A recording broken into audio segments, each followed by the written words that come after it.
داستانی کۆچ پڕە لە هەڵوێستی ئازایەتی پاڵەوانەتی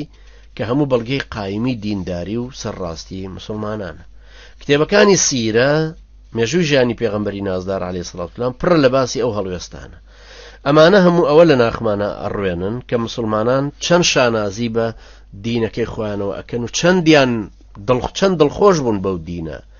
چەند ئازادی دینداری و پابەندی شەرعی خۆیان پێمەبەست بوو و ئێمەش چۆن ئەبێ پێمان مەبەست بێ، چۆن ئەوان لە پێناوی سەرکەوتنی دینەکەیانە تاڵ و سوێری ژیانیان زۆر لەلا بێنرخ بووە، ئێمەش پێویستە بەو شێوەیە بین. هەروەها ئەوەمان تێگەێنە کە چەند ضروریە ئەم دینە بە بزاو و بانگەواز و چەسپاندنی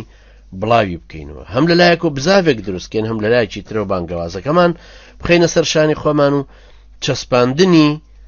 شریعەتەکەی بکەینە کاروبارێکی خۆمان بۆی دینەکە زیاتر پێی بڵاو بێتەوە. بەم بزاوی دینە ئەندامی نوێ و مسلمانی چاکتر بەرهەم دێ. هەر بەم هیجرەتەشە کە مسلمانان لە جێیە کۆ بنەوە سیستمی خۆیان کە لەسەر بنەماکانی دادپەروەری ئیسلامیە ئەیهێنەدی بە کۆچکردنەکە کە هەست بە هەبوون و کیان و کاریگەری خۆیانەکەن وجودیان دێتە دی. بۆیە هیجر لەسەر ئەو مسلمانان هەر بە فەرزیە مێنێتەوە کە لە وڵاتێکا کەونە ژێر تین و تەوژم و فشاری کوفر و ئەخرن ژێر ئەشکەنجە و ژان و ناسۆرەوە تاواز لە دینەکەیان بهێنن، ئەو کاتە پێویستە ئەوان هیجرەتەکە بکەن، یان هەندێک لە ئەحکامی دینەکە ئەبێ بخەنە لاوە، نابێ وا بکەن، ئەبێ هیجرەتەکە بکەن. هیجرەت لەو شوێنانەوە فەرزە بۆ شوێنێکی تر کە ئازادی و سەربەستێکی تێدا دەستەبەر کرابێ بۆ مسلمانان تا بتوانن دینەکەیان ڕابگرن و پێوەی پابند بن. خوای گەورە لە باسی ئەو کەسانی کە هیجرەتەکە ناکەن سزایەکی زۆر سەخت و هەڕەشەیەکی زۆر پڕمەترسیان لێکە. ئەفەرمێ: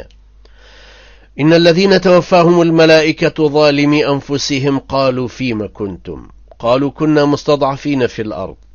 قالوا ألم تكن أرض الله واسعة فتهاجروا فيها فأولئك مأواهم جهنم وساءت مصيرا إلا المستضعفين من الرجال والنساء والولدان لا يستطيعون حيلة ولا يهتدون سبيلا فأولئك عسى الله أن يعفو عنهم وكان الله عفوا غفورا ومن يهاجر في سبيل الله يجد في الأرض مراغما كثيرا وسعة ومن يخرج من بيته مهاجرا إلى الله ورسوله ثم يدركه الموت فقد وقع أجره على الله وكان الله غفورا رحيما. أما يتنوك ابن عباس فرمي لسروك سنها تخواروا لما كما بنو هجرتي عن نكرتبوا بلاي پیغمبری نازدار عليه الصلاة والسلام درباريانا فرمي اواني كفرشتكان جيانيان چشان كستميان لنفسي خوان كردبوا بيانوتن ايوه چي بون چكاره بون وتياني اما لسر زمينا مستصعف كرابون بيدا صلاة ما بوينو بيانا وتريه ادي او سر زميني خواه هنده برفراوان نبو جگا ايوه شيتيا ببيتوا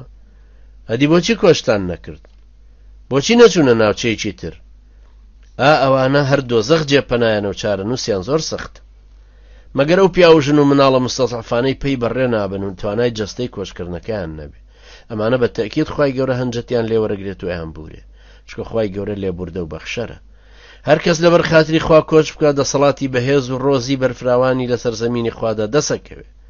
هەر کەسیش ماڵی خۆی لەبەر خاتری خوا بە مەبەستی کۆچکردن بەرەو خوا و پێغەمبەرەکەی صلی الله علیه وسلم جێهێڵێ ئیدی لە ڕێ بمرێ، ئەویش بە تەکید پاداشتەکەی لای خوا مسۆگەر بوو، چونکە پاداشتەکەی کەوتۆتە سەر ئەو خوای گەورەش بەخشەر و بە بەزەییە.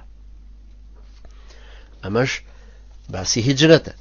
کە شتێکی ئەوەندە کاریگەر بوو و لە دڵ و دەرونی ئەو سەحابە بەڕێزانەشە ئاوا کاریگەر بوو کە بوو بە تاریخ.